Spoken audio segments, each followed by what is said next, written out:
Fellow CACCI officers, members, associates, and friends, distinguished participants, ladies and gentlemen, on behalf of the Confederation of Asia Pacific Chambers of Commerce and Industry, CACCI, I'm pleased to welcome all of you to today's formal launching of the CACCI study on achieving a successful world trading system.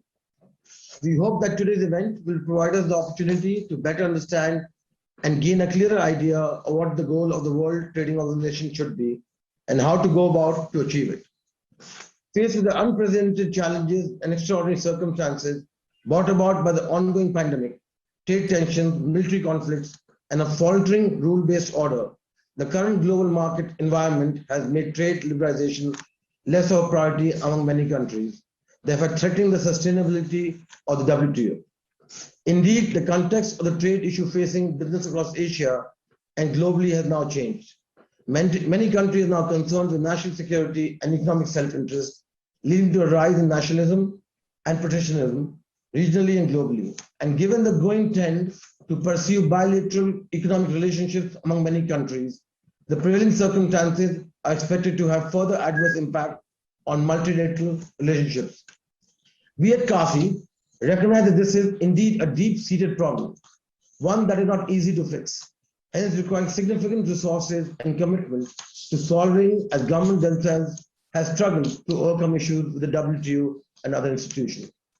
We therefore believe that business now needs to step into the breach and help provide detailed analysis of the current situation and the reform needed to support the world in a post-COVID growth. That will be needed by all. With this initiative to conduct the study on achieving a successful world trading system, CACCI hopes to focus efforts on the right questions and processes to achieve this important objective.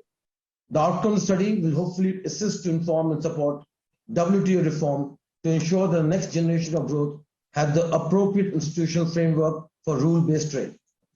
Therefore, we greatly appreciate the presence of our distinguished speakers from various relevant organizations and very grateful to all our participants for joining today's launching event. I'm confident that we'll have an interesting and productive exchange of views on the issues at hand, particularly on the 4 core problems in the current trading system that CACCI study has identified, and the 15 recommendations it has outlined aimed at making a material difference in the performance of the world trading system. At this point, I'd like to invite Mr. Mohammad Jasim Uddin, President of the Federation of Bangladesh Chambers of Commerce and Industry, which has been one of the strongest supporters of the CACCI study, to do the honors of introducing the author of the study. Mr. Uddin, the floor is yours.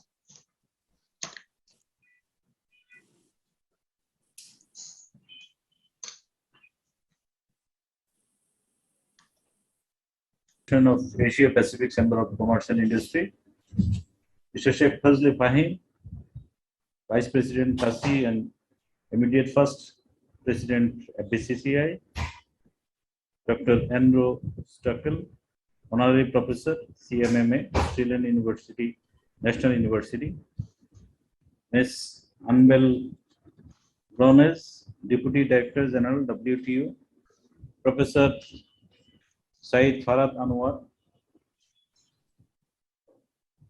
and the Institute of Business Administration, University of Dhaka,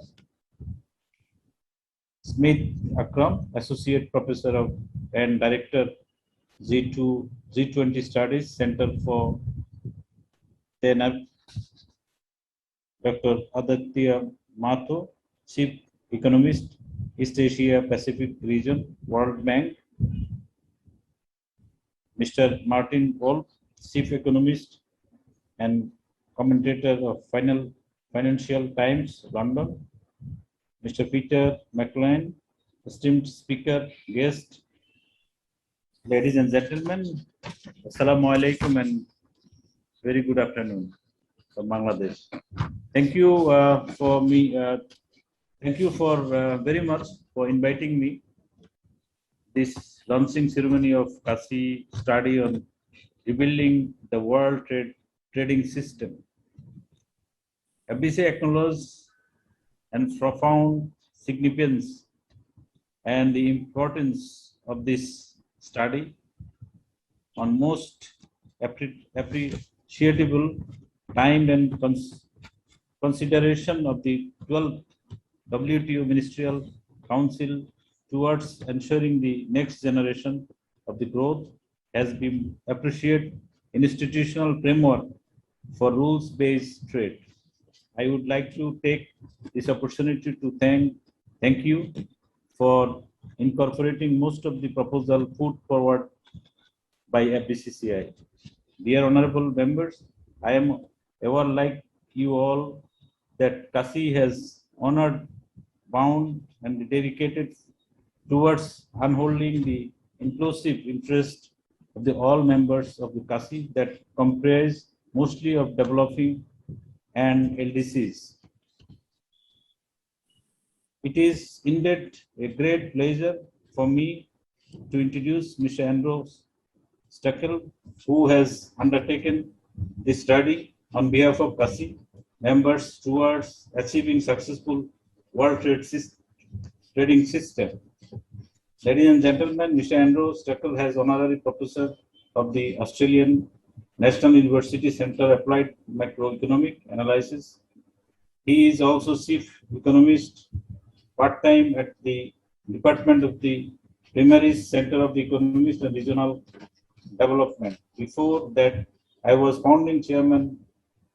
He was the founding chairman of the CIE, a private economist research consultancy set up 1986. The CIE operates of the Canberra and study in the joint of CMMA 2008.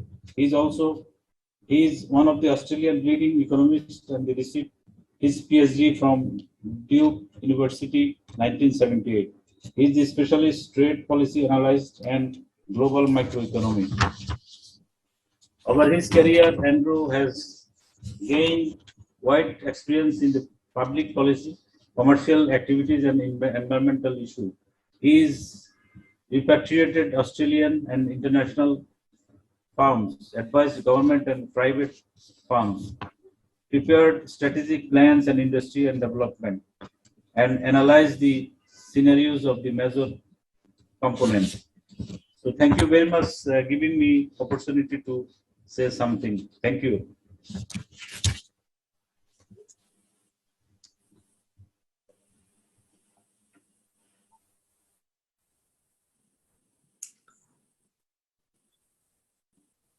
Share that screen.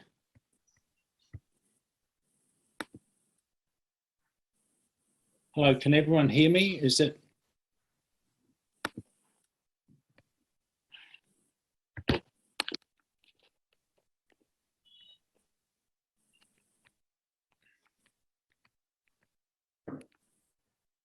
Now, well, thank you very much, everyone. So am I live now? Is that working? Okay, yes.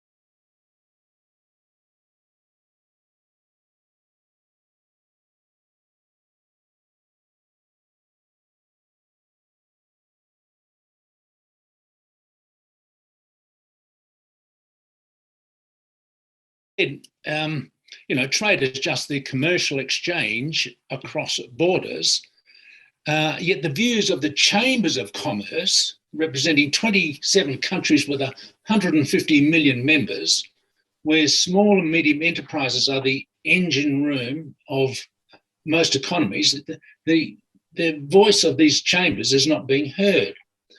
And so that led me to this puzzle. Well, why on earth has the world got into this trade mess? The slow demise of the WTO was predictable, and it was predicted 20 years ago after the failed 1999 ministerial, which became known as the Battle of Seattle. And the tensions in the dispute settlement system and its demise was also predicted 20 years ago. And then I looked at, well, what is the G20 saying about reform of the WTO? And some of the key things that really would make a difference were not even mentioned. And there's one reform suggestion, and that was made prior to the Uruguay round by an expert group commissioned by the then Director General of the WTO. This recommendation, and it was followed up by Olivia Long and a study group that by the Trade Policy Research Centre in London, and Martin Wolf was actually a member of that. So that one recommendation is not even mentioned in the G20 reform initiatives, and it's the one thing that would actually work. So I decided to go back to the fundamentals and look at all this trade. So the main points of this study is that an open, predictable, multilateral trading system is under threat. That globalization is potentially in reverse, and I'll show you a slide on that, and that's potentially a very high cost. There are 4 reasons for this, and they've been building for some time, and I'll outline those reasons why that's important, because the steps required to fix this problem, now, first of all, identify what it is, then you have to diagnose the causes, because you can't fix something if you don't know what's caused it. And then there's 15 remedies that have been advanced by CACCI and that have been launched here today. So the problems are the decline of multilateralism, rising protection. You know most of these things. The Doha round failed. And there's 3 functions of the WTO that are not working. That's negotiating. It's taken 21 years and still going on the elimination of fishing subsidies. There's the monitoring of trade policies. People are using hidden forms of trade protection, and the dispute settlement system has fallen over. There's calls for root and branch reform. Now, it's important to understand the rot in this system has started long ago. It predates President Trump and his trade wars with China and so on. Plus, so you've got these old problems, plus some new ones have arisen. And it's this lack of appreciation of the causes behind things that some solutions are not even advanced. So why does this all matter? Well, you can see in this chart here that over time, the exports to GDP ratio, globalization loosely, has risen quite strongly. It's been rising right up into the global financial crisis. Since then, it's gone into reverse. And that matters enormously because globalization, there are enormous gains from trade and commerce across borders. So what's caused the problem? And the 4 reasons, first, the rules themselves. There's a lot of inconsistencies, there's contradictions, and there's ambiguities and exemptions. There's the use of reciprocity, which is basically wrong. The second reason is there's mission creep. The agenda of the WTO has become far too big. The trade rules have been trying to be used to remedy problems they can't really fix. And the trouble is, see, multilateralism is strongest when the world unites around a simple, clear goal, and we've lost that. The third problem is that there's new issues to deal with as things change. There's the digital economy, etc. And the fourth one is the declining hegemony of the United States and the rise of China. I'll go through each one of these and expand them a bit because it's important to appreciate in the solutions what has really gone wrong. Now, the first thing that's gone wrong are the rules themselves. A good example is the contradiction. One of the fundamental bases of trade is non-discrimination. And that's because everyone's treated the same, and that has the greatest competitive effect. So by treating everyone the same, you expand the amount of competition, and it's the simplest, easiest competition policy you can put in place. Now, competition is the spur to innovation and productivity, and it's a discipline on self-interest and excess profit and monopoly by business. And yet, while non-discrimination is very important, then there's another Article 24 which says you can discriminate. You can form preferential trade arrangements. You can form these bilateral trade agreements with other countries, and they are discriminatory by definition. So is discrimination a good thing or is it a bad thing? So it's very important to try and straighten out and have some coherence and consistency in all these rules. Also, there's anti-dumping and export subsidies. There's a rule which says export subsidies and dumping is bad, but then part of the Uruguay round, and this lasted for 20 years, export subsidies were allowed for agriculture. And by definition, an export subsidy is dumping. So is dumping good or is it bad? And then there's this reciprocity notion that exports are good and imports are bad. It's based on this wrong mercantilist thinking, because the real case for trade is unilateral. As it's said by Paul Krugman and others, you don't throw rocks in your own harbours because others throw rocks in theirs. So the root cause of these rules, of this inconsistency, is because we have a world which is based around nation states, where sovereignty of the borders is respected. And the thing is that when we look at this, modern markets to exist, they're very sophisticated and quite complex. And they don't exist without what I call scaffolding or rules. Some of the obvious ones are obviously secure property rights. Then there's the enforcement of contracts, the financial system for clearance of monies and payments and the currency. And then there's all these other spillover effects and et cetera that have to be addressed, as well as regulations governing standards, and you can't put poisons and additives in food and things like that. So all of those rules matter enormously for a market to work efficiently. Now, the thing is, these different nation states with different cultures and systems and so on have different rules in terms of the scaffolding they're going to put on place. But globalization implies harmonization. And so we're in a world where we've got to have cooperation and compromise if you're going to respect the sovereignty of the nation state. And in that compromise, sometimes good principles do go out the window. But over time, they erode the foundation of the system. The other thing is, because it's in your own interest to have unilateral trade, you hurt yourself when you stop trade at the border.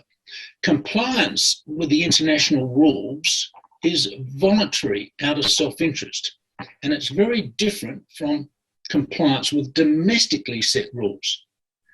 Right? In the domestic economy, you can send in the police, the courts can find someone guilty, you can enforce penalties and so on. But in the international setting, if you respect the sovereignty of a nation state, then compliance with those rules is voluntary out of self-interest. And that's a very important point that comes in later, because you're not going to get compliance unless a country can assess what is in its own self-interest. The second problem is this mission creep. The trouble is, you see, sovereignty of the nation state and control of your border gives you just one tool to affect trade policy. You can control the flow of goods and services over the border. Now, that can be done in many different ways: quotas, tariffs, regulations, subsidies, and so on. But they all boil down to a tariff equivalent or a subsidy equivalent. They all boil down to allowing or disallowing, on what terms, trade across the border. And so there's this old saying, you can't kill two birds with one stone. This goes back to Tinbergen's principle. He got his Nobel laureate, that for every independent goal, you need an independent instrument. If you've got one goal, you need one instrument. And the trouble is, with the WTO, you've basically got one instrument. Now, we're pursuing multiple goals. You'll see demands for human rights, labour standards, environment, and there's lots of these different goals. In terms of what goals these are, you could start by looking at the United Nations Sustainable Development Goals. And there's nothing wrong with those goals. They're all legitimate for government to pursue, and different governments will have different demands in pursuing those. But what is the best way to pursue them? You see, you can't pursue all these goals with just the one tool. And that's a fundamental problem that we've got with the WTO. So trade has now, we've got into a world where trade has been weaponized. We're trying to force countries to do other things.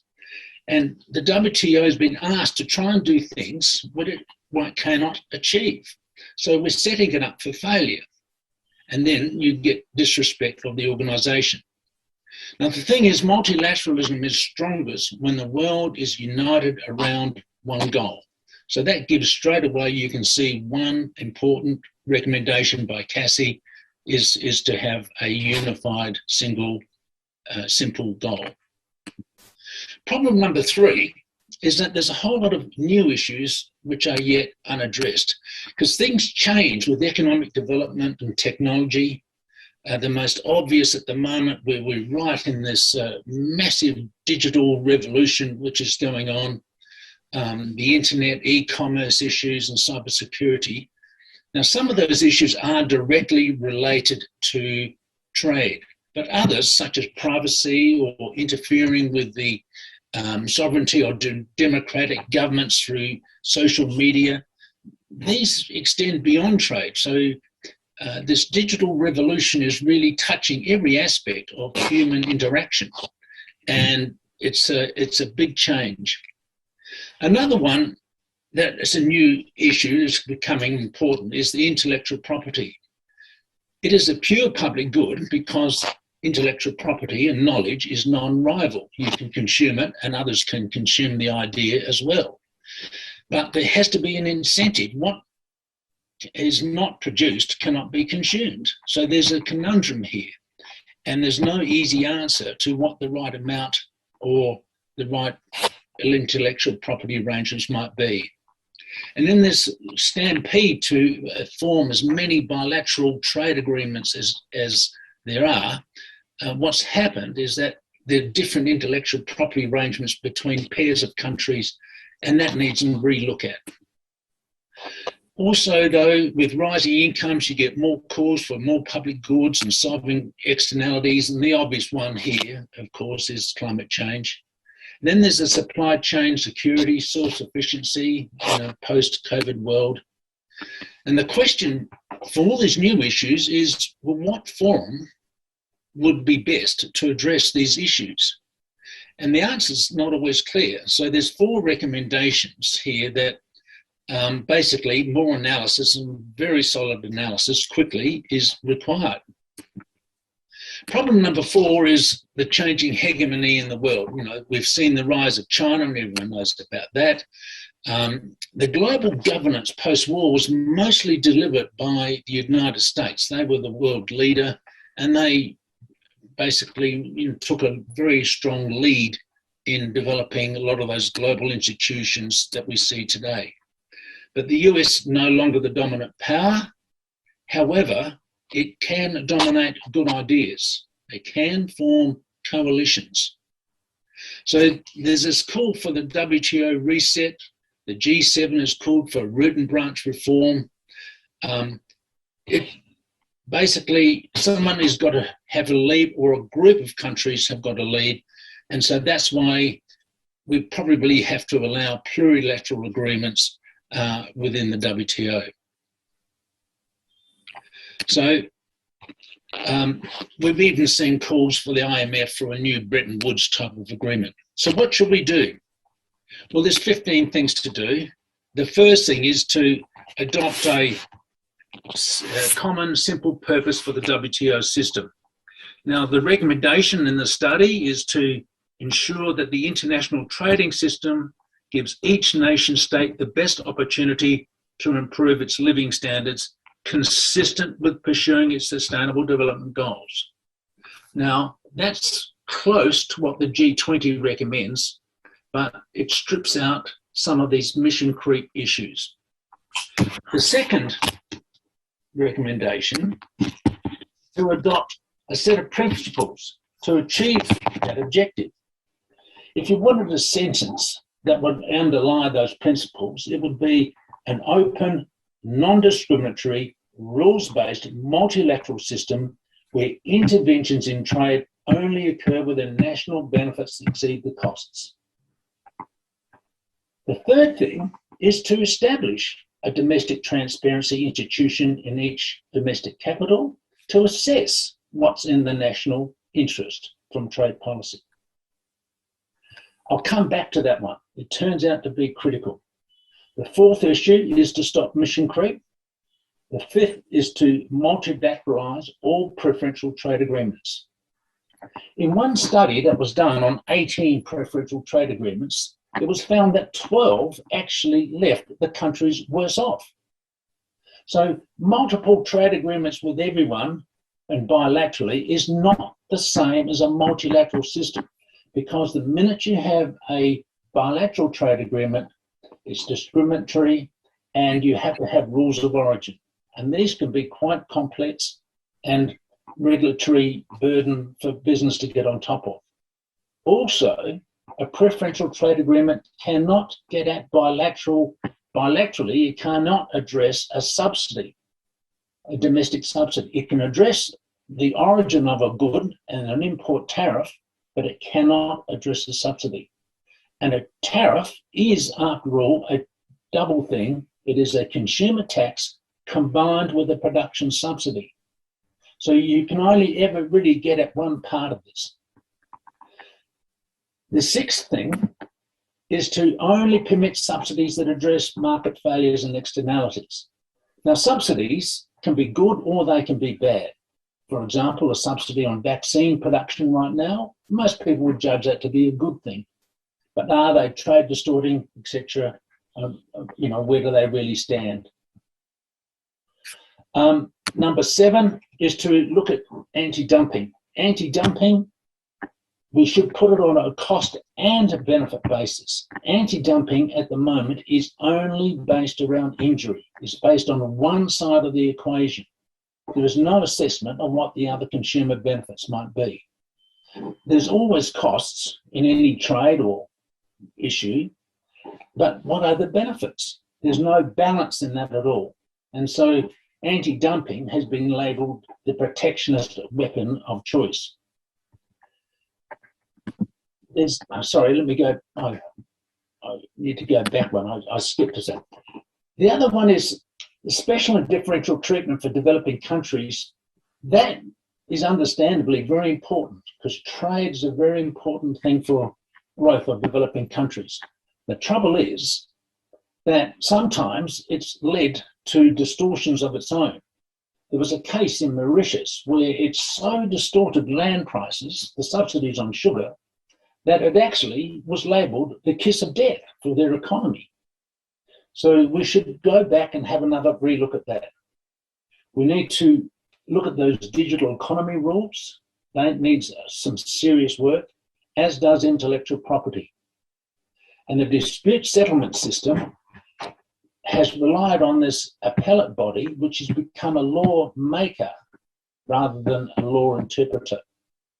And for that reason, really, the Americans have said, well, this is really setting our arrangements, which were never intended in the first place. We should allow plurilateral agreements if they are open to others at a later stage. And climate change, consistent with the United Nations Framework Agreement, shouldn't be used for protection purposes. The last two there, the views of small and medium enterprises, as I mentioned, are very important. Small and medium enterprises are the engine room of most economies, and those views should be in there. And there are some other technical operations of the WTO which need addressing. But let me go back then to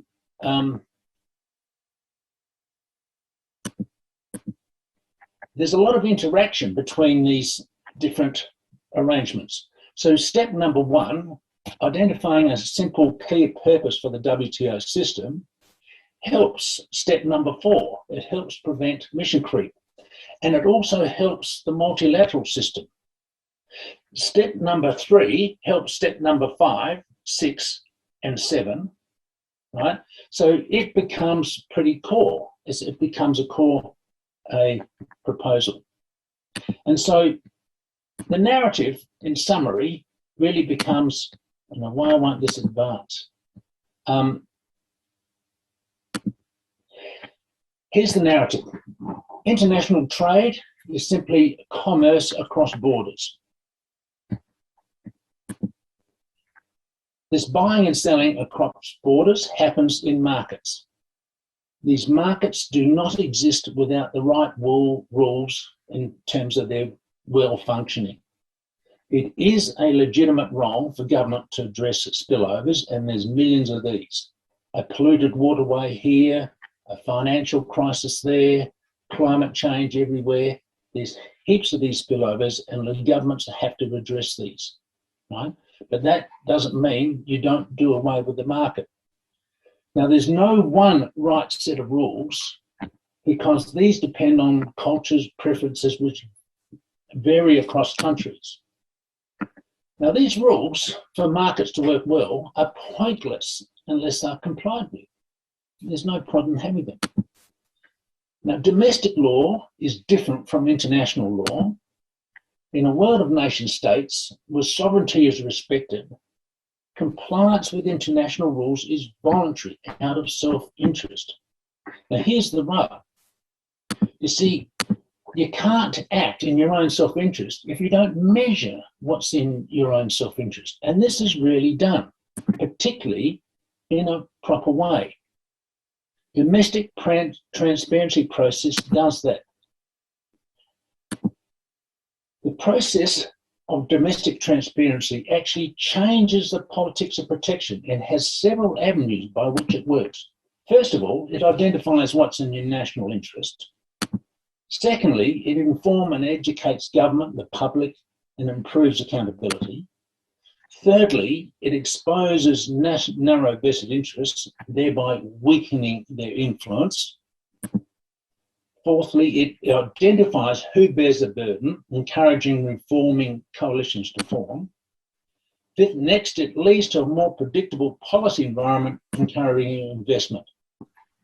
Now, in the study released, I've got an appendix. It gets a little complicated, but there's several elements have got to be in place for this to be work well. You need independence, economy-wide analysis, credibility, etc. So there's a few elements there, and all together, combined, they actually do work.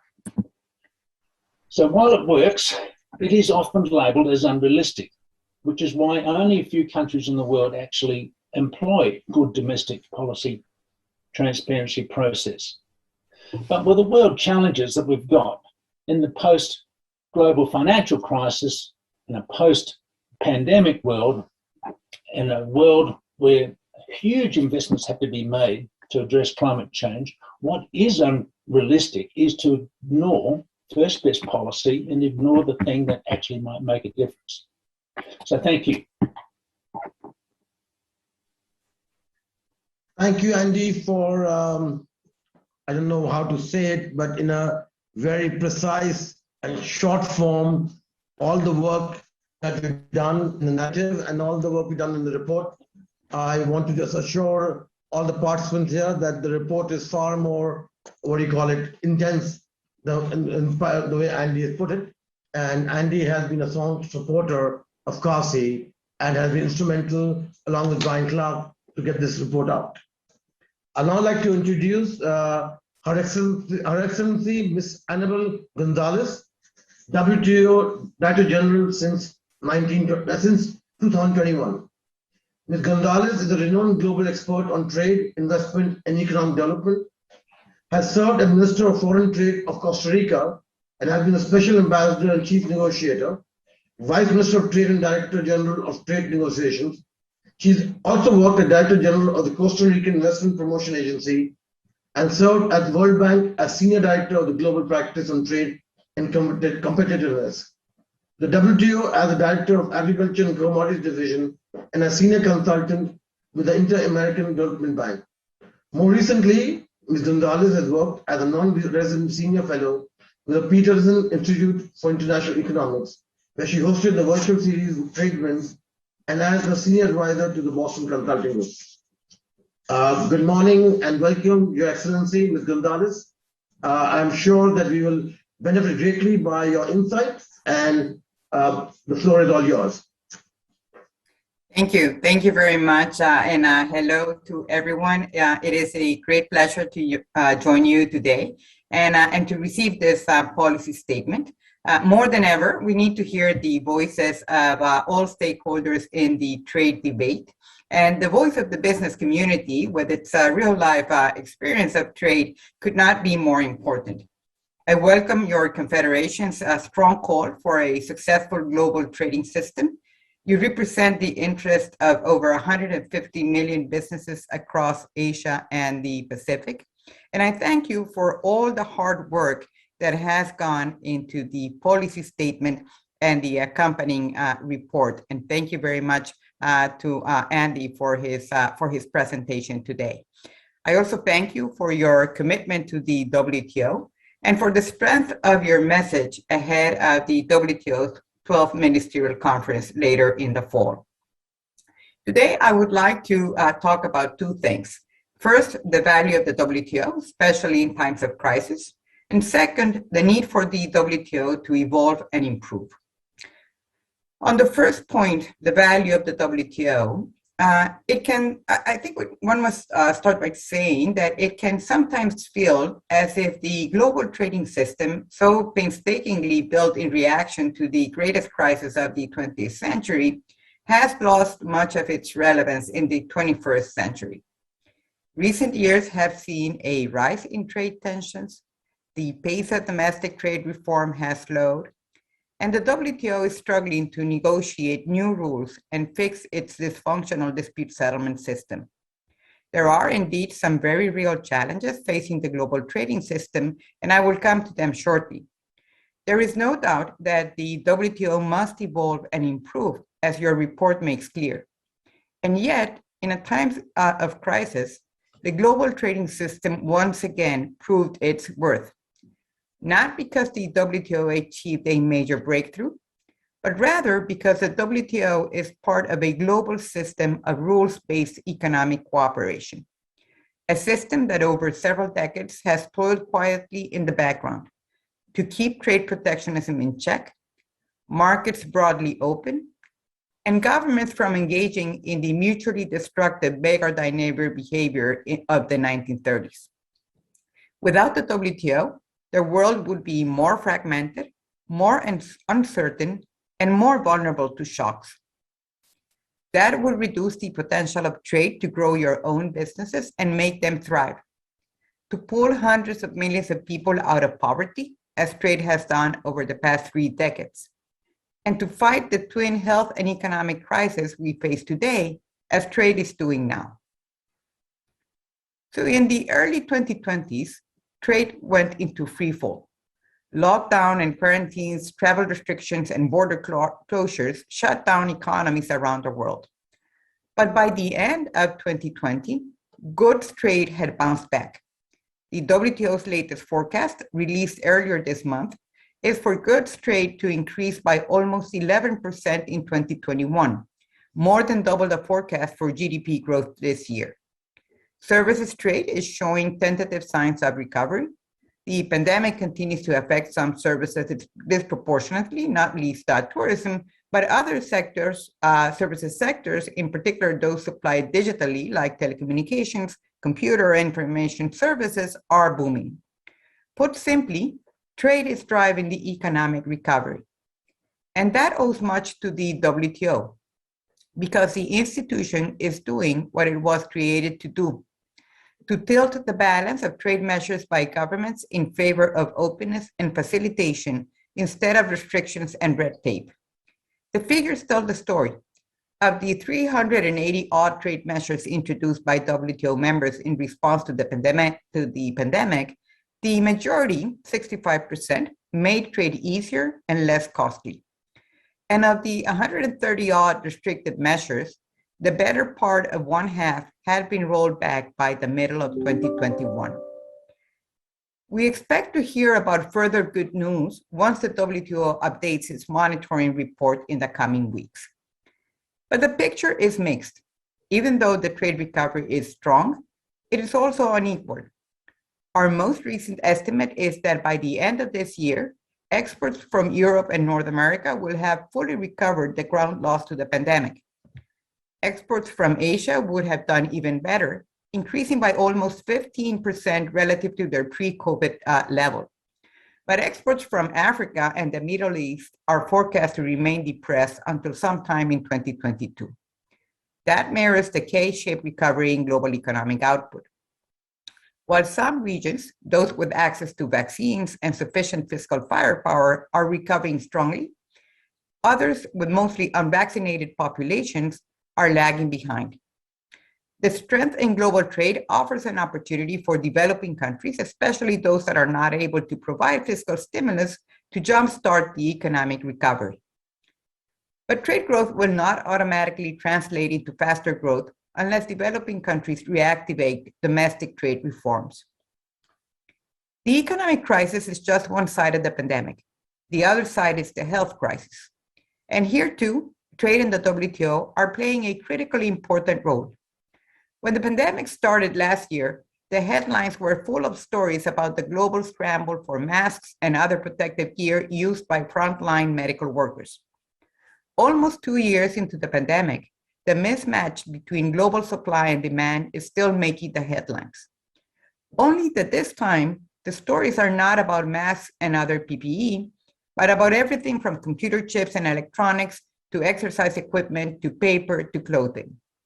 Worries about the risk of globalized supply chains have grown exponentially, and so has the pressure on companies to shift from just-in-time to just-in-case production, and on governments to intervene to bring production back home. Globalized supply chains are indeed under enormous stress.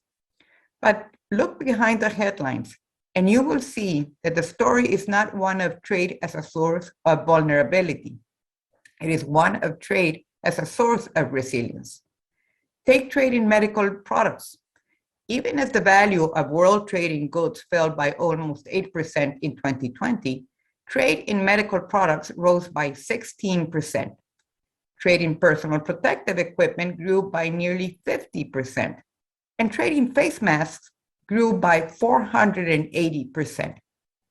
Every day, hundreds of specialized inputs to produce COVID-19 vaccines are traded back and forth along tightly knit supply chains that often crisscross 12 or more international borders. Trade, backed by the stability and predictability created by the WTO, is helping to bring all these products to where they are needed. To get the 1.5 billion vaccine doses being produced every month of the production line out the factory gate and into people's arms. Here too, we have made progress, but much work remains. Even though supply chains for COVID-19 vaccines are up and running, equitable access to vaccines is still a long way off. Less than 5% of people in Africa are fully vaccinated, and in low-income countries, not even 2% of people are. That's why the WTO has been helping governments to coordinate their trade policy responses to the pandemic. And that's why the WTO is also working with manufacturers to monitor supply chains and identify bottlenecks that impede access to vaccine inputs, add uncertainty to vaccine delivery timeframes, and increase the cost of vaccines. Alongside those efforts, WTO members are working on a framework to keep supply chains open and running, not only during this pandemic, but during future ones too. An outcome on trade and health at our ministerial conference next month would be an important step in the right direction. But it would just be the beginning of the road, not the end. And that brings me to my second point. The WTO must evolve and improve. 3 big transitions are reshaping global trade in the 21st century. The transition to digital and services economy, the transition to a low carbon and sustainable economy, and the transition to a more inclusive economy. And the WTO must respond to all 3 transitions to ensure that it can continue to carry out its core mission. And that mission is as important as ever. to use trade to raise living standards, create jobs, and foster sustainable development. As our Director General, Dr. Ngozi, puts it, to make people's lives better through trade. The good news is that WTO members are already working hard to equip the WTO for the three big transitions of the 21st century. In some cases, they're getting ready to deliver results at our next ministerial conference. That includes the digital transition. Digital technologies, as we know, are transforming how goods and services are produced, traded, delivered, and consumed. The figure shows that there is tremendous potential for trade. Even before the pandemic hit, global e-commerce was already a $26.7 trillion market with around 1.5 billion consumers. Between 2007 and 2017, cross-border data flows increased more than 20-fold. And trading services has been growing at more than double the rate of trading goods for several years. Today, services represent nearly 1/2 of total value added in global trade. So it is encouraging that groups of WTO members are working on developing global rules in three key areas of the digital transition: services domestic regulation, investment facilitation, and electronic commerce. On services regulation, 65 WTO members are within touching distance of finalizing an agreement on services domestic regulation. The agreement would address many of the practical challenges that affect the ability of service providers to operate in foreign markets. It contains a set of disciplines to make the process of obtaining authorization to supply a service more transparent, predictable, and free of red tape. An outcome here would be very significant. The agreement could save businesses as much as $140 billion per year in G20 countries alone, providing a boost to the productivity of the entire economy. Small businesses would benefit the most, as they have fewer resources to deal with opaque and costly requirements and procedures. The work on investment facilitation and electronic commerce is also advancing, although it will not be concluded by the ministerial. The transition to a low carbon and sustainable economy will also have a major impact on trade. Governments, businesses, investors, and consumers are increasingly reacting to the growing threat of climate change, biodiversity loss, ocean pollution, and other global environmental challenges. Consumers increasingly demand information about the carbon and environmental footprint of the goods and services they buy.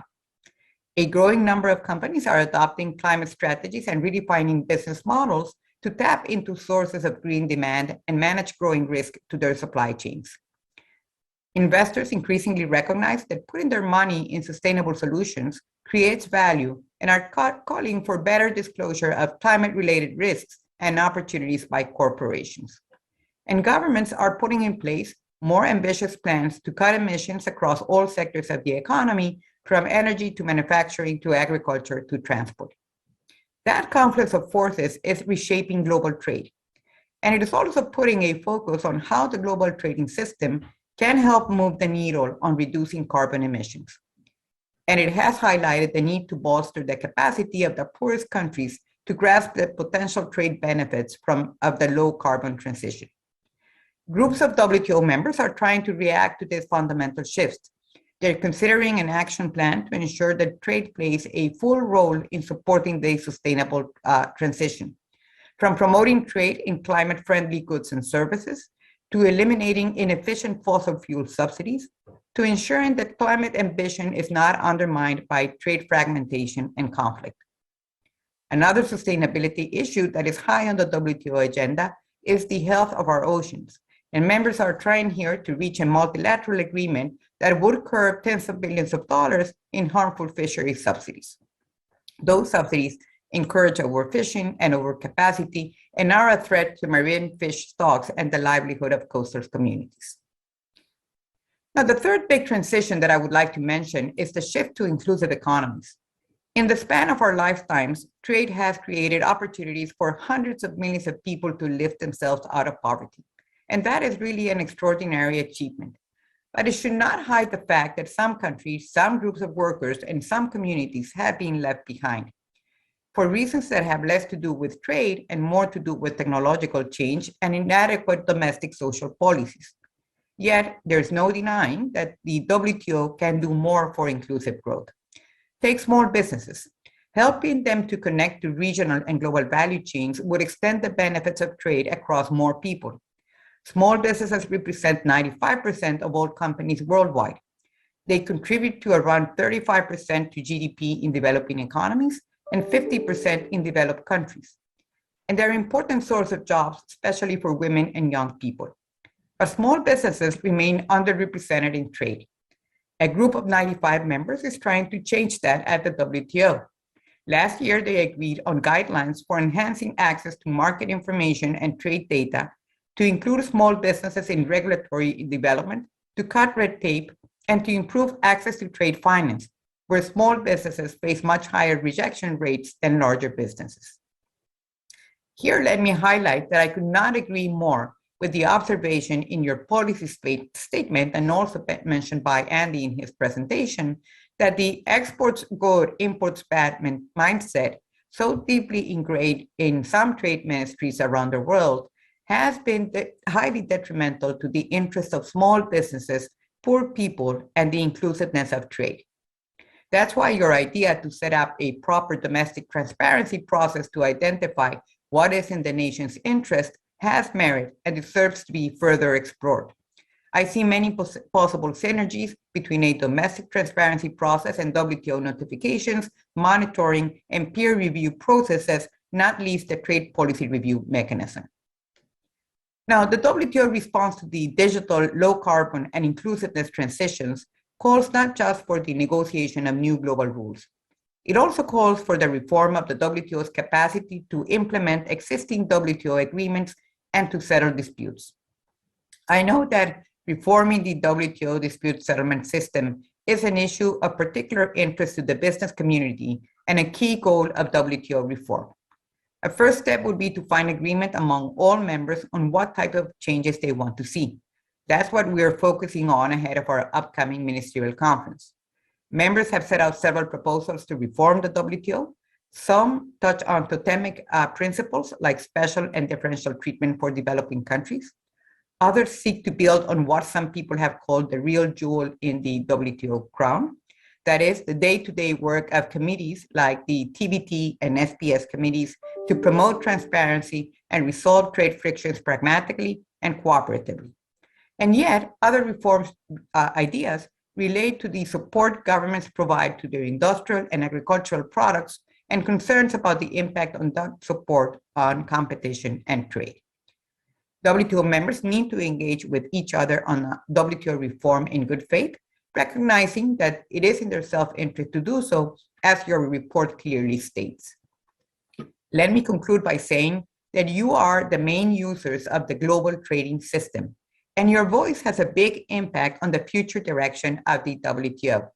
So please keep pushing us forward. Keep setting high standards so that trade negotiators respond to changing business realities, and keep feeding us with bold and brave ideas as you do in your policy statement. Your voices, along with those of other stakeholders, are essential to propel us forward. They are essential to bring about a reformed WTO as a force for good in the 21st century. So it's great to count on your support, and I look forward to working with all of you. Thank you very much. Thank you very much, Your Excellency, for the very informative and detailed position of the WTO and how the CACCI study can help in taking the cooperation of the WTO and the businesses forward. We greatly appreciate your in-depth presentation and also your support to CACCI going forward. Thank you very much.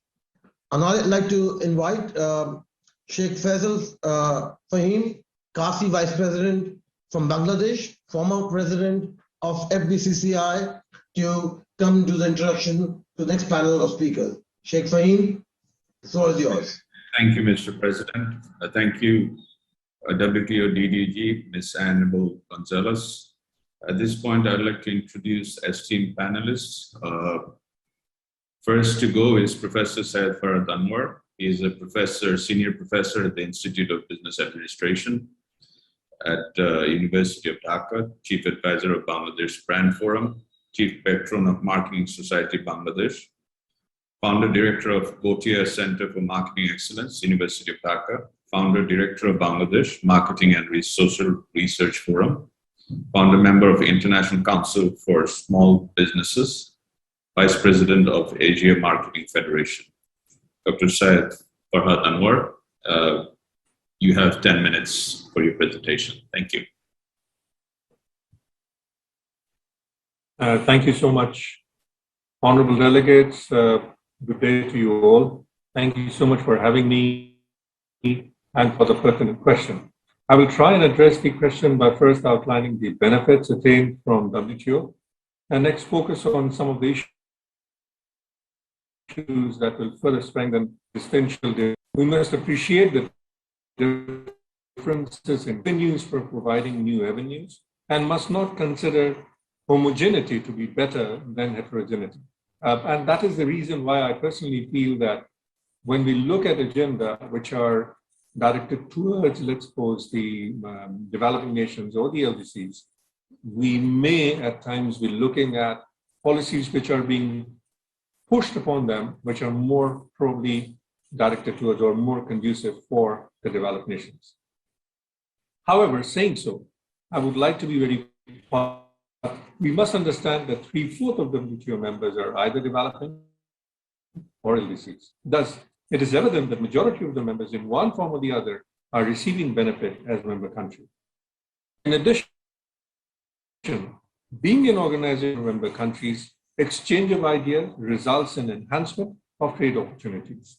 Second, trade is essential for sustenance, and therefore, for survival of nations, one requires continuous mentoring in this ever-changing world. Consider what would have happened if the developing nations, and more importantly, LDCs had no idea about the technological impact of fourth industrial revolution. In isolation, they would have remained as in an age of obsolescence.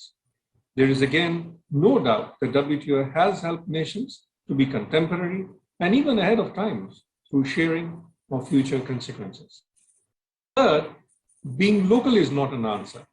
Protectionist approach has been a failure, and thus becoming global or maybe glocal is the only answer to attain sustenance.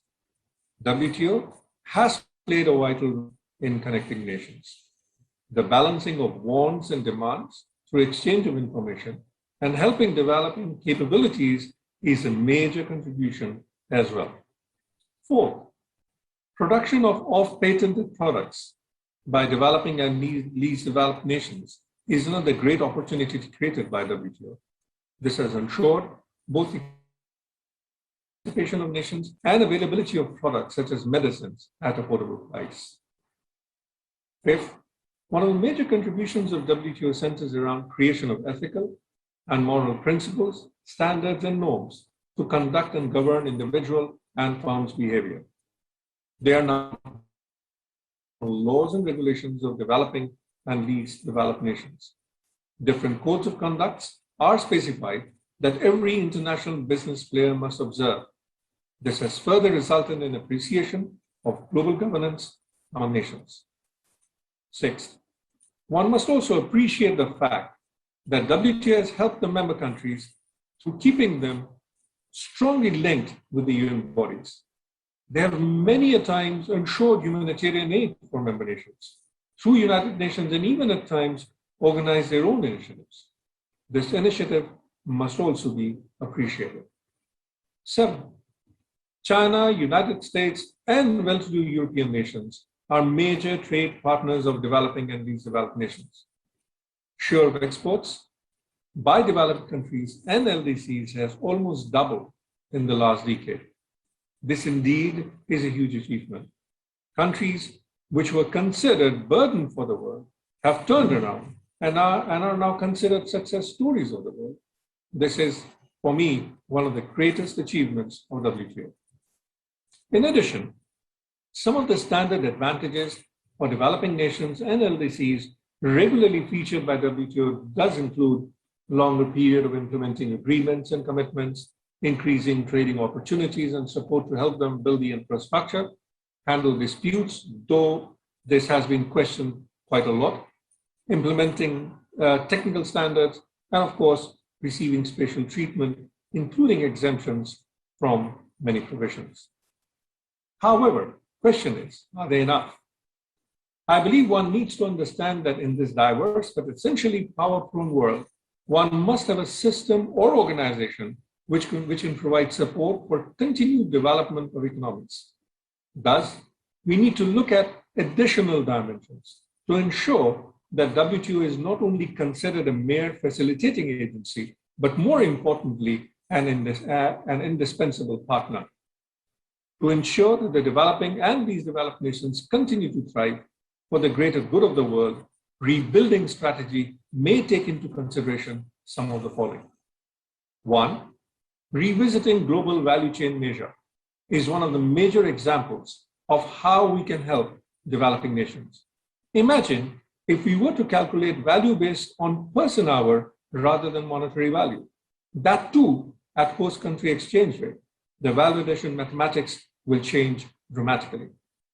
Two, the comparison of global value chain versus regional value chain clearly indicates that perhaps regional trade will become a prospective strategy compared to global trade.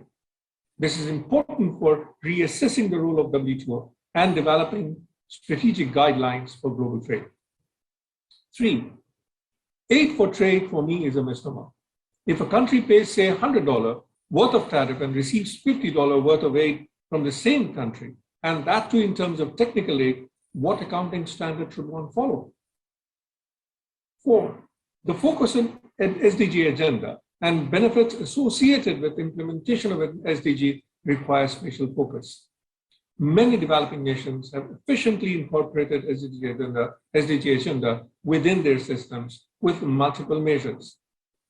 But at the same time, we also must understand the dimensions which has been outlined in SDG in terms of people, prosperity, planet, productivity, and peace are different portfolios. These different portfolios require different measures. At the same time, some of the dimensions, such as peace, needs to be reassessed, not by merely focusing on peace, but I believe focusing more on partnerships. However, this is yet to be recognized to ensure further motivation. 5, contract manufacturing or outsourcing of services has created huge economic benefit for developing nations. These have, however, extreme low value addition due to the measurement mechanism outlined earlier. What if we also start calculating R&D or at least research valuation based on nationality of individuals working in the lab, or develop technologies within developing nations, which is likely to cut costs substantially and increasing purchasing power of global consumers? One of the biggest examples is, of course, during these COVID, how many of the developing nations have been given the right to, let's suppose, produce vaccines. Are they capable of doing so? We need to reassess that. 6, the definition of non-tariff barriers based on systems in place or sourcing of goods and services or technology requires greater attention if we really want to appreciate the concept of global trading and free market concept. 7, trade openness in developing and least developed countries has reduced over the years compared to developed countries. This requires major focus. It seems that global divide has resulted in more of bilateral gains and trade, which clearly will have an impact on slowing of global trade, and thus the very openness of WTO may be questioned. 8, there is no doubt that the major market of the world this century is likely to be Asia, followed by Africa. These nations are no more merely populous, but are moving towards having much greater purchasing power. Hence, it is apparent that this will not only result in trade shift, but also greater political discord. 9, nations that are taking major infrastructural advancement need more attention in terms of technical, skills, and financial resource, and is a major area for trade collaboration. May I also add that the next industrial revolution is likely to be focusing on technology for humanity. This will require help for changing the mindset of businesses. The focus on SMEs in particular, bearing this particular dimension in mind, which is technology for humanity is going to create much more better impact through creation of course, clusters and all. Lastly, COVID-19 has taught us one thing. Nations will have to stay connected and create clusters of specialization to ensure that every nation, irrespective of their economic powers and political power, are kept relevant. We live in a single world we call planet Earth. This implies that common principles and exchange of knowledge and trade is indispensable for all. Let us remind ourselves of the fact that we have to focus on a single mission to serve the planet, having multiple portfolio, not specific country or group of nations. Thank you so much for your patience and inviting me to this very important event. Thank you, Professor Ferhat Anwar, for your insightful remarks. At this point, I would like to request Mr. Martin Wolf, Chief Economic Commentator at the Financial Times, London, to make his remarks. Your time is 10 minutes, sir. Thank you. Thank you very much. I'm very grateful to you for allowing me to move a little. I want to go back to the core arguments in Andy's paper, and I won't go into any of the current issues in the WTO, which there are others that follow far more closely. And I, as Andy said, was involved in discussions of these issues now a good 3 decades ago. And where we are now, and on this I agree completely with Andy, forces us to rethink or think again a bit about how we should manage trade policy questions. And what makes trade policy, I think, so difficult is that it is core domestic policy with every possible domestic ramification of a core domestic policy, but it also ineluctably and properly involves deep interactions with foreigners, with the rest of the world, and is as such, therefore, inevitably bound up with the relationships between countries and one another. That is to say, all aspects of foreign policy and international relations. And this creates big problems in trying to stabilize trade policy because it's so vulnerable to populist pressures, xenophobia, and a whole other gamut of pretty standard and well-known ills. Now, if we go back, and what I want to do is to look at how we do that from first principles in a way that I think fits in very well with Andy's arguments, though it comes with I come to a slightly different conclusion, or let us say a more modified conclusion.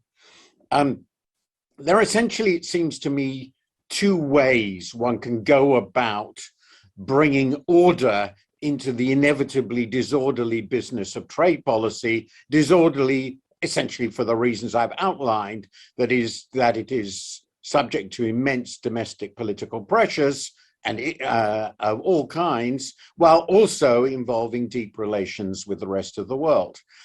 One approach is embodied and embedded deeply in the WTO, it's the legal agreements approach, predominantly based on reciprocity, which, as Andy says, economists find difficult to believe in. And the other approach is, if you like, the optimal unilateral policy approach, which is what he's favoring. And it so happens that the origin of the trading system we have today actually goes back to the 19th century. And the 19th century and early 20th centuries, obviously then relations predominantly among Europe, the European powers, gives us an early view of the tensions and relations between these 2 different approaches, the optimal unilateral policy and the legal agreement approach. In 1846, Richard Cobden, one of the most important trade policy makers in British history, succeeded in getting the repeal of the Corn Laws, which were highly protectionist farm policy, trade policies in agricultural products. They were repealed in Britain, which was then, of course, the world's most significant trading power. And Britain adopted unilateral free trade. This was based on, not on a transparency institution of the type that Andy recommends, but on the basis of a vigorous domestic political debate, which went over some years, to persuade Parliament that unilateral free trade was the optimal policy, as economists then, and mostly now, though not uniformly, would agree. And but just 14 years later, the very same gentleman who believed in unilateral free trade signed a bilateral treaty with France called the Cobden-Chevalier Treaty. This treaty was reciprocal. The French were committed to liberalize their trade, and they committed themselves to make any reductions in tariffs they made non-discriminatory. And that became the basis of what was called the Système des Traités of Europe, which was extended worldwide as an orderly system of treaties built around reciprocity and the most favored nation principle. And in its core, that system has re-emerged and has been immensely elaborated within the WTO. The two systems, unilateral free trade in Britain and the Système des Traités, worked in parallel throughout much of the 19th century. And then towards the end of the 19th century, crucially, the parallel today is so obvious,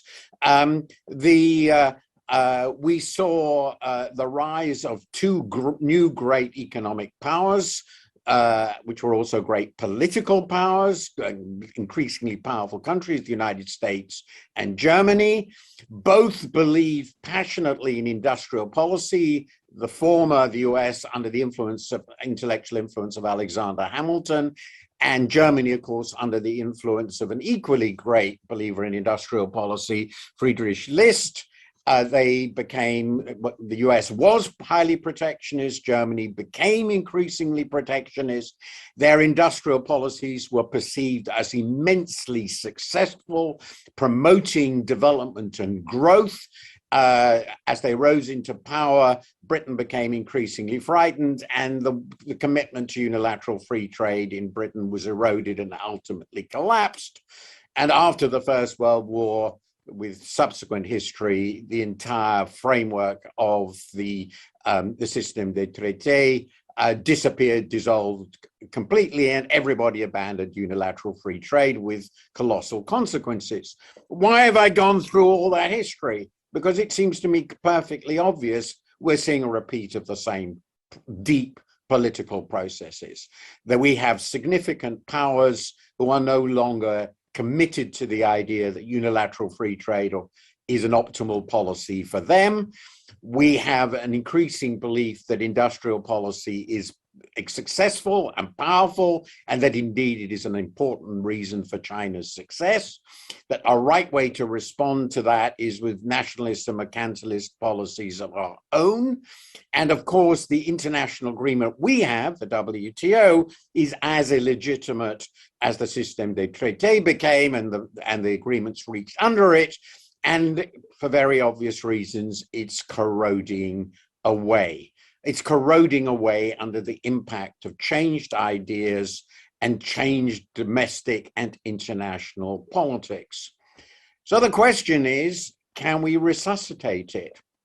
And the answer is with enormous difficulty. But what I think I take from Andy's paper, and where I agree with him, is and this is my concluding remark, just insisting on the virtues of the multilateral rule of law principle will not work.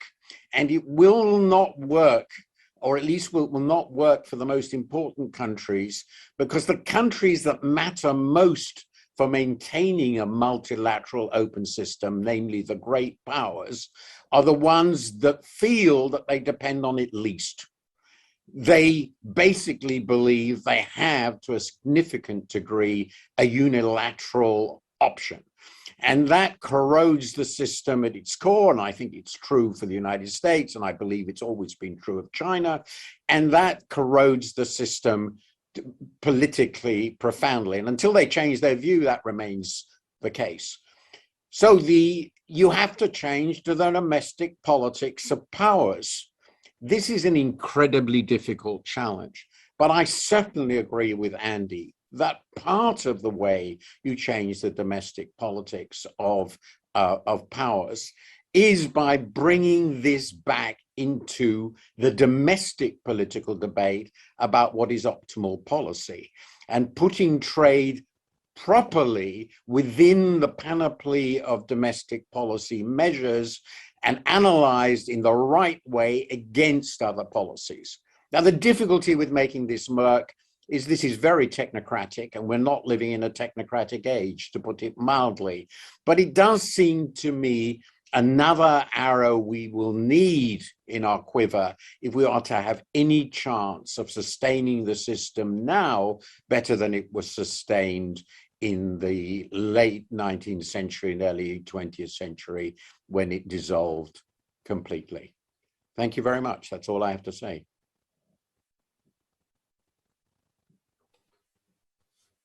Thank you, Mr. Martin Wolf.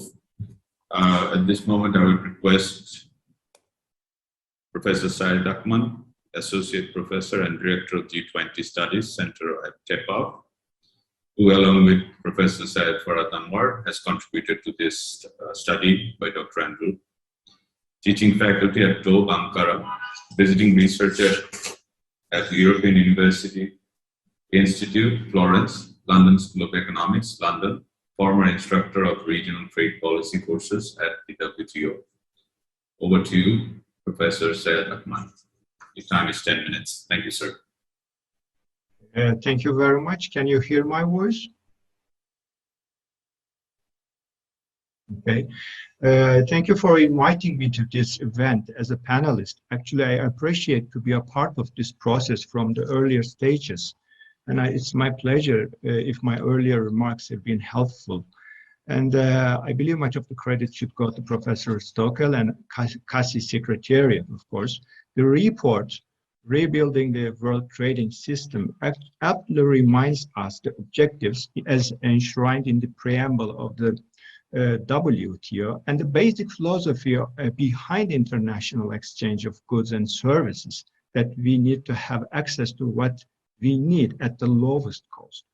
In an environment where nation states, as players of the game, are guided by national sovereignty and their national interest, this can be achieved only by means of principles such as openness, such as non-discrimination, market orientation, and transparency, and the rules that fit that purpose.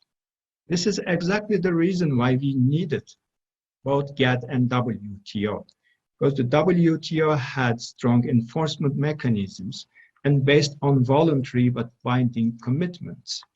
I think the value of WTO has been very well addressed by Anabel Gonzales, so I don't go into detail, but what I can say at that moment is WTO served as a global public good.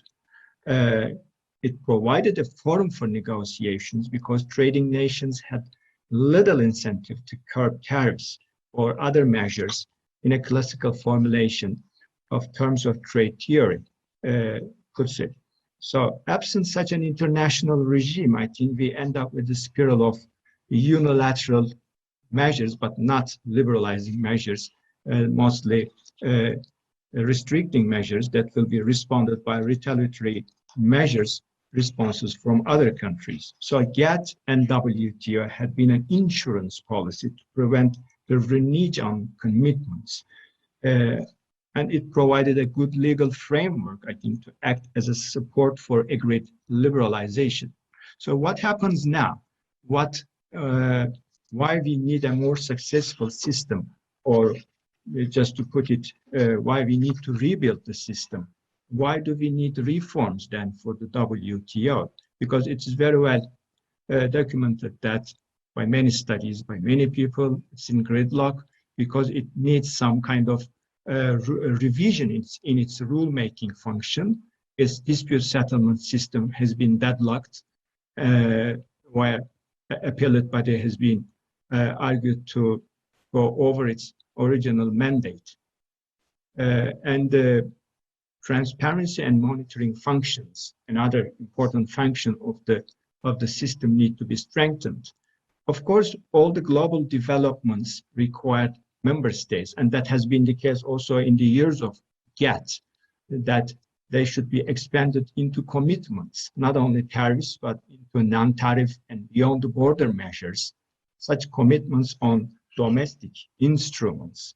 By these domestic instruments, I mean domestic taxes, domestic subsidies, and other regulatory issues. So these tariff bindings are meaningless unless we have more contractual commitments in many trade-related areas. I don't mean the mission creep here. I understand very well what Mr. Stoeckel really puts on, but those issues that are trade-related. So the legal framework actually in this line have been expanded into many areas in the Uruguay round, and we had the WTO and many other agreements and many rules, but many of these areas we have incomplete contracts, incomplete commitments, and in such a complex global economic structure, these rules are not efficient to function the WTO and the trading system. So in a world of sovereign nations with divergent approaches and with divergent jurisdictions, what happened at the end, we end up with some kind of rivalry between market-orientedness or market-oriented economies and their approaches and those of countries with so-called state capitalism. And second, we had the development issue, which is more policy space should be permitted for policies which are more conducive to the development levels of countries. And that encompassed schemes like SDT and some kind of other flexibilities largely inherited from the GATT years. And this has been another important major issue that we talk about in the reform proposals. So making rules under these new agreements has not been an easy process, just for two reasons. First of all, the inherent structure of decision making in the WTO requires consensus building, which is becoming very much tougher. An increasing number of countries and an increasing number of players, I should say. And secondly, this leaves the burden, unless we have new rules, this leaves the burden to appellate body to fill in the blanks of incomplete contracts like a lawmaker. Is this something good? Well, this is disputed because it's causing a judicialization of the WTO and refuted mainly by the United States as an encroachment to its sovereign powers. So the trading order today is moving away from the caveats of classical liberal order. As Mr. Wolf mentioned and also stated by Mr. Stoeckel in its report, that we have the issue of reciprocity. And I call it as a multilateralized reciprocity, meaning free trade is regarded as good provided that all parties liberalize trade. So what happens if they don't? I don't either. So this is a big challenge. And second, the policymakers do attempt to create their own particular doctrines. I see that the theoretical underpinnings of the merits of free trade is ignored. And the perception is that the trading system cannot anymore overcome market failures like strategic behaviors of others, bounded rationality or transaction costs. And these are some problems. So what happens next? Are kind of policies a beggar type of policies, or what once Jadish Bhagwati, famous professor of international trade, called as aggressive unilateralist approaches, much different than unilateral liberalization, but we have unilateral protectionism. So WTO in this case is undersupplying the rules, and we need a global public good, and we need to reinstate the WTO. There had been a lot of reform proposals, actually. Maybe we can just share the PowerPoint if Mr. Mayer could help me. Next slide, please. Just to remind the audience that you all very well know, since 2017, we had many major proposals for WTO reform, mainly coming from the United States, the European Union, Japan as trilaterals, and some others, or sometimes separately by themselves, focusing on the need for reforming the subsidies issue, the state-oriented enterprises, and issues that actually hit the policies of major countries like China. So this is what I earlier called as market-oriented versus non-market-oriented type of discussion, a divisive issue. And the EU also would emphasize on subsidies and SOEs and level playing field. Maybe we can go to the next slide. This is not the end. We have some others. Going in chronological order. China responded, reminding the principles and opinions with respect to the developing country status to be safeguarded, and the core values of the system need to be preserved, and addressing imbalance between rules and development. The G20 also supported necessary reform of the WTO to improve its functioning. Maybe we can go to the next slide. Then we had the Riyadh initiative, which was launched by Saudi presidency last year, focusing on some strategic questions. And these questions have been asked to G20 members and other stakeholders.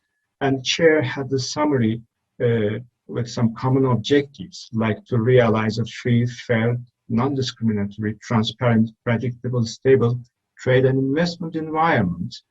And also it was good that the objectives enshrined in the Marrakesh Agreement establishing the WTO, they mentioned about some fundamental principles to pursue such objectives. And this included rule of law, transparency, non-discrimination, inclusiveness, which is shared by consensus by all the parties, but some are only by some parties like sustainability, market-orientedness, and also consensus building only by some. So they also had collective vision to adhere to obligations of transparency and comply with the notifications. And the Riyadh initiative, I think it was the first attempt ever to reach a consensus among calls for WTO reform process, which could be helpful for the next ministerial conference by means of complying their views around specific questions. This is diplomatically well-worded document with a balanced approach. However, it is too much diffuse to me compared to this report by Mr. Stoeckel, and reflects major divisive points still not settled, and with respect to principles and with respect to collective vision. And it's just providing a summary of overlapping positions with, without concrete proposals. So I think what we need is, in this context, is to remind that unless you have domestic policy and properly functioning domestic transparency mechanism, such proposals like Riyadh Initiative and others will not be working well. And this brings me to my next slide. I think the trade policy, the domestic transparency is quite important, and in most cases, national interest is not clearly defined and not economically assessed, and that makes the trade policy out of its space. And this report actually is distinct from several WTO reform proposals, because prior this report by CACCI brings a good point to the stage. A proper domestic transparency process is needed. So it argues by domestic transparency a liberalism from below, as provided by classical liberal model, then liberal order from above, as proposed by neoliberal institutionalists. So I think most proposals in other reform calls are relying on the struggle of interstate politics on a systemic level and on complicated negotiations to achieve these results. It will not be easy without a domestic turn into trade policy, because what we need, and I think the report reminds me what Mr. Bhagwati calls once a juggernaut effect, where those parts of the society for liberal trade will be better engaged. Let me finalize by saying that trade policy is a part of domestic policy. And in that respect, the best trade policy is the one for me that aims to facilitate trade rather than restricting it. And it is well supported by proper domestic policies, macroeconomic, social, industrial, and competition policy, so on. And the best policy is the one that is coupled with domestic transparency procedure. That is what suggested by Mr. Stoeckel, although it's a very difficult process, but we need this. And the best policy is the one that addresses trade distortions than any market failure. So one goal, one instrument. And the best trade policy is the one not implemented to achieve non-trade policy objectives. I think that report reminds me these points. And before I finish, let me come to my last slide, the next slide. Of course, there are some points that we need to address further, including the issue of subsidies, which is becoming a major conflicting issue and a growing source of trade tension. Address externalities. Second, trade barriers in vaccine and medical products in the wake of COVID-19 pandemic, which was well argumented by Anabel Gonzales. One point, two last points that I would like to just bring to your attention is the declining hegemony of the US is a right observation in the report, but instead of collective hegemony, we need a collective leadership, I think, to avert potential crisis in the trading system. So we need to remember the global public good aspect of the WTO. Second, we always often neglect another function of the WTO. So sorry to interrupt, but if you can close, it's because other speakers are on. Okay, that's the last sentence from me. Achieving coherence in global policymaking in cooperation with other regimes. I think these are important points that we need to consider also in the future on the way to ministerial conference. Thank you very much. Thank you, Professor Syed Akman, for your insightful remarks. At this point, I'd like to request, invite Mr. Aditya Mathur, Chief Economist, East Asia and Pacific Region, World Bank, Co-Director, World Development Report 2020 on Global Value Chains. Your time is 10 minutes, sir, and at 9 minutes 30 seconds, you will hear a bell that will remind you of the time limit. Thank you. Thank you very much for inviting me. I've greatly enjoyed the report and this discussion. I'd like to argue that the problems that Andy's report has so thoughtfully identified require, in addition to the sensible reforms that he suggests, a radical rethink of international trade cooperation. I'd like to focus on three big changes in the global trading system, each of which, in fact, has to some extent been ushered in by globalization itself. The hegemonic transition that the report mentions and that Martin very nicely sketched out. Increased inequality that Anabel rightly said is largely due to technological change and other factors, but to which globalization has also contributed. And this is inequality within countries because the world as a whole has grown more equal thanks to globalization. And finally, the problem of market failure, but not domestic market failure that Andy speaks about, but international market failure, which has become much more salient in a globalized world. Let me begin with a chart, and I'm happy that Martin hasn't left yet because I think it depicts very nicely the points he made. Is in gray, you see the share of world trade over the last 200 years of the United Kingdom. In the darker line, you see the share of the United States, and the blue is the share of China. And the story that you heard from Martin shows exactly, we remember the horrors of the Opium War. We don't remember the fact that when Britain asked China to open up, it asked it to open up to the whole world. It did not seek privileged access. The first wobble came exactly as Martin said, when the Germans and the Americans threatened to catch up, and the ultimate departure when its share, which had prevailed at about 20% of world trade through the 19th century, fell below 10%. And almost uncannily, it is when the American share was about 20% after the Second World War that we saw the beginning of Pax Americana. The first wobble came when Japan threatened to catch up and you negotiated voluntary export restraints. But ultimately, the capitulation came when America's share declined below 10%, was overtaken by the Chinese share. And it's also important and interesting that when the British capitulated, they resorted to imperial preferences, where they sought privileged terms of trade with their colonies.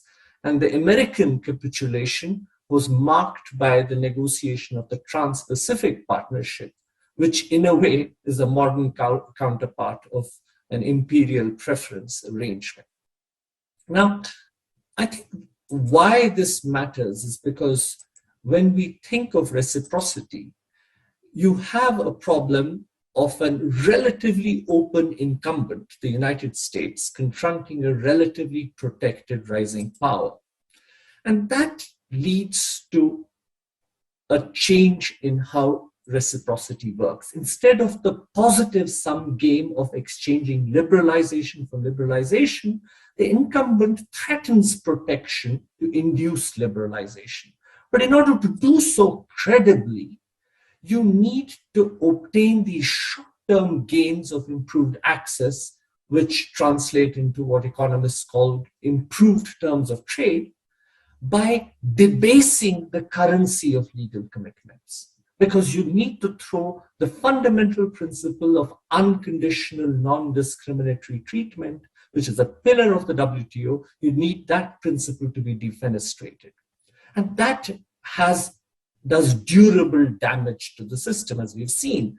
And therefore, the interesting question today is, as we fall into this Thucydides trap between an incumbent and rising power, will the United States see that one day it will need the rules-based system to anchor China when China becomes the relatively dominant power? And will China in turn see that it needs the rule-based system to rule trade once it is the dominant power? If that enlightened long-term view prevails, then we are likely to see both concessions and restraint, which once again adhere to the international rule-based system.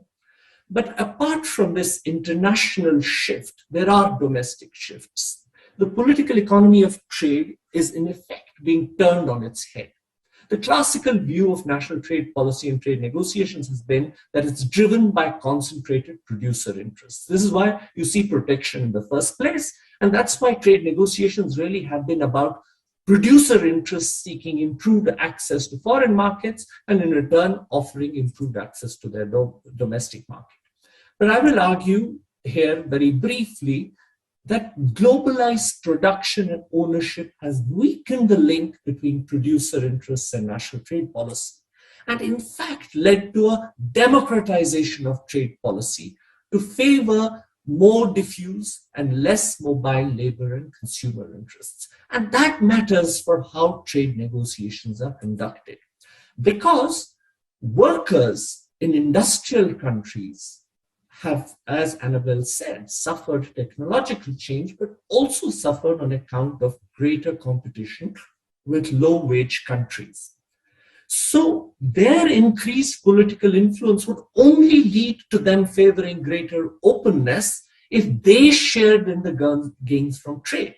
But globalization itself makes it harder to tax winners and compensate losers. This is striking work by Peter Egger and his colleagues, which shows what has happened to global tax rates. They've fallen for the wealthiest, they've fallen for the corporations, and they have increased for the median worker. And that means a failure of domestic redistribution, which leads to the use of trade barriers as an imperfect third best means of social protection. Now, how can we avoid it?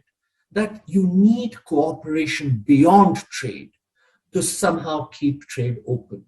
And that's why tax cooperation is so necessary to empower the modern state to make sure that trade is not notionally an improvement for everybody, but actually. And so, after many initiatives that we have thought about, the most powerful in terms of the perverse incentives of tax competition is destination-based taxation, which would eliminate the desire to shift profits to low-tax jurisdictions and also eliminate the incentive to have a race to the bottom in taxation. But apart from the problem of distribution, we have also politically empowered consumers, especially in Europe. And you would have thought that they would support greater openness because they're the biggest beneficiaries from trade. But the twist is that in these globalized markets, there are new concerns about international market failures.